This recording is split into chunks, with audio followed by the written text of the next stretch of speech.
કાપોદ્રામાંથી અપહરણ કરાયેલ 3 વર્ષની બાળકીને સુરત ક્રાઇમ બ્રાન્ચે ગણતરીના કલાકોમાં સહી સલામત શોધી કાઢી. ગત 21મી એપ્રિલના રાત્રે કાપોદ્રા વિસ્તારમાં બ્રિજ નીચે સૂઈ રહેલ 3.3 વર્ષની બાળકીનું અપહરણ થયું હતું. ઓપરેશન મુસ્કાન હેઠળ સુરત ક્રાઇમ બ્રાન્ચની 5 ટીમોએ 36 કલાક સુધી સતત નોનસ્ટોપ તપાસ હાથ ધરી.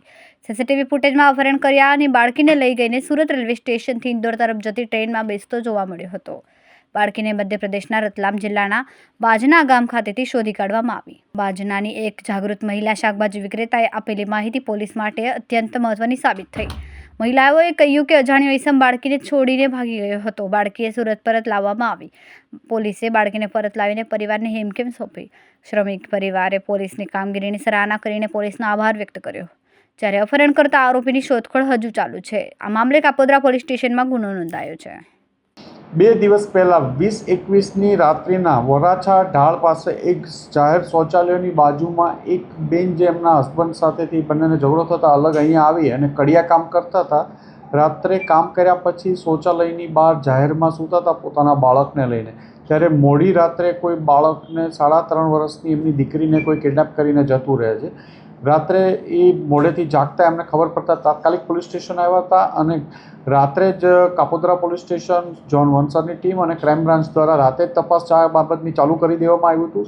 વહેલી સવારે ખાતરી કરતાં ખબર પડી કે આ માણસ આ બાળકીને લઈ અને રેલવે સ્ટેશન ગયો છે. રેલવે સ્ટેશનથી એક ટ્રેન પકડે છે, ધુંધ એક્સપ્રેસ, જે સુરતથી આગળ ઇન્દોર સુધી જતી હોય છે.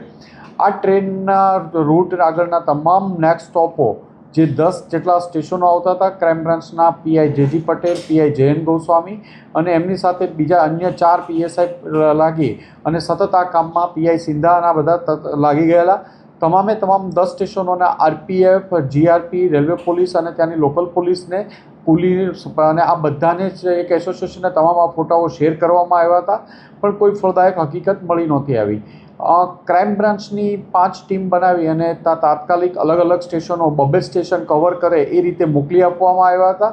એમાં પીએસઆઈ દેસાણી અને એમની ટીમને એક માહિતી મળી કે રતલામ રેલવે સ્ટેશન આ વહેલી સવારે આને બાળકને લઈને ઉતરતા જોવા મળે છે અને રેલવે સ્ટેશનમાં સીસીટીવી નહોતા, પણ બહારની સાઈડ તપાસ કરતાં એક જગ્યાએ એના જેવું શંકાના આધારે ખાતરી થાય છે કે કદાચ આ બાળક લઈને ઉતરેલો આ માણસ આ જ છે કિડનેપર.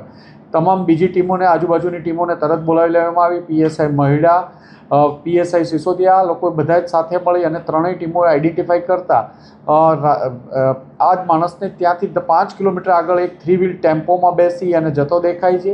એ ટેમ્પોવાળાને આઈડેન્ટિફાઈ કરતાં ત્યાંથી ફરીથી આગળ એક બાजना ગામ છે, તો ત્યાંથી 50 કિલોમીટર રતલામથી થાય છે, ત્યાં બસમાં જતી દેખાય છે.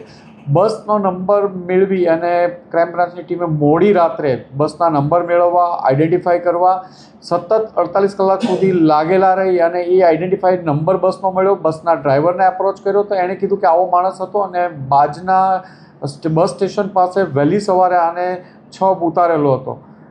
એક પણ સેકન્ડનો ટાઈમ બગાડ્યા વગર ક્રાઇમ બ્રાન્ચની તમામ ટીમો તરત બાजना સ્ટેશન પાસે ગઈ. વહેલી સવાર હતી. પોલીસ જ્યારે પહોંચી ત્યારે 5:30 વાગ્યા હતા સવારે, કાલે વહેલી મોર્નિંગમાં. એટલે ક્રાઇમ બ્રાન્ચની ટીમને કોઈ સીસીટીવીને એવું તો જોવા ન મળ્યું, પણ ત્યાં લોકોને વહેલી સવારે ક્રાઇમ બ્રાન્ચના અધિકારીઓ અને સ્ટાફના માણસો બધાને ફોટા બતાવતા હતા. એમાંથી એક માણસે સામે આવીને કીધું કે કાલે એક બેનને કોઈ બાળકી મળી છે અહીંયા અને કોઈ મૂકીને જતું રહ્યું છે કે કોઈ બાળકી એક બેનને મળી છે. એ બાળકીનો ફોટો મેળવી અને તાત્કાલિક ખાતરી કરતા ફરિયાદી પાસે અને એની ફરિયાદ ગુમ ત્યારે બાળકીની ઉંમર પણ જ્યારે 1.5 વર્ષની હતી ત્યારનો ફોટો મળ્યો હતો. 2 વર્ષ 1.5 થી 3.5 વચ્ચેનો કોઈ ફોટો નહોતો. કોઈ ફૂટેજમાં બાળક ક્લિયર દેખાતું નહોતું, પણ એ બેનને જે ફોટો એમની પાસેથી ત્યાંથી મળ્યો એના આધારે ખાતરી કરતાં આપણી કિડનેપ થયેલી બાળકી જ હતી. તાત્કાલિક એ બાળકીનો ફોટો મેળવી એમના મા બાપને દેખાડવામાં આવતા ખાતરી કરતાં એમણે કીધું કે એ જ બાળકી છે. એટલે બાળકીને લઈ અને પરત ક્રાઇમ બ્રાન્ચની 2 ટીમ આવી ગઈ.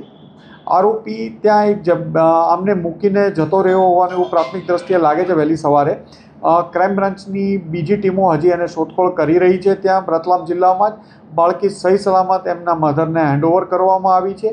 કદાચ જો પોલીસ રતલામથી ત્યાં સુધી બાजना સુધી ન પહોંચી હોત તો આ બાળકી ક્યારેય એની માતાને મળી ન શકત. બાળકી ક્યારેય પોતાનું નામ એડ્રેસ બતાવી નહોતી શકતી, બોલી શકતી નહોતી અને સોશિયલ મીડિયામાં કે એ લોકો આપણા મેસેજ જોઈ શકત ન જોઈ શકત એ પણ ખબર નહોતી.